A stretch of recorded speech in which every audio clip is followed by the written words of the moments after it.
When you're living in stress, you're living in survival and anger and aggression and hatred and jealousy and envy and insecurity and fear and anxiety and worry and vigilance and hopelessness and powerlessness and guilt and shame and unworthiness.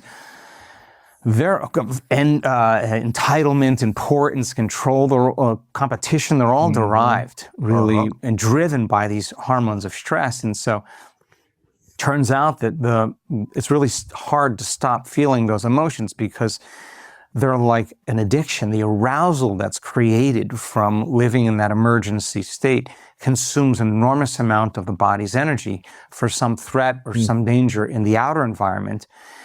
And there's no energy in the inner environment for growth and repair, and the long-term effects of living in survival. And remember, stress is when your brain and body are knocked out of homeostasis.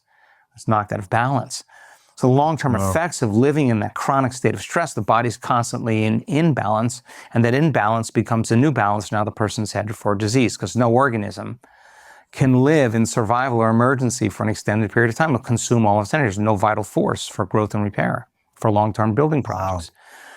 So I started really studying really what stress does. And you could have the perfect diet and take all the vitamins and all the peptides and time it all. And you can do, high intensity training and fasting and yoga and massage and chiropractic and acupuncture. But if you're living in constant fear emotionally, and you're thinking about your problems, and your thought about your problems is turning on the same stress response as if you're being chased by a lion, or your reaction to a coworker is producing the same chemical change as if there were some threat in your environment.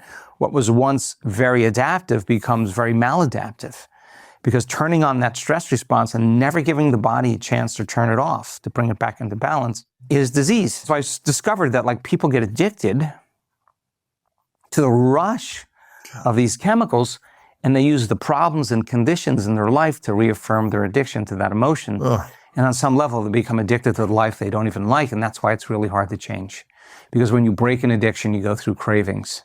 And the addiction is when the body has been conditioned to be the mind.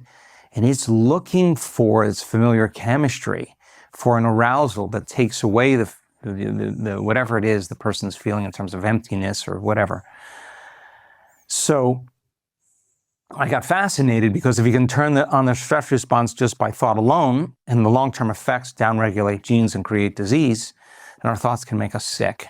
And I was like, oh my God, these people realized innately that when they forgave, what is forgiveness? When I discovered it was just overcoming the emotion. You just finish the emotion.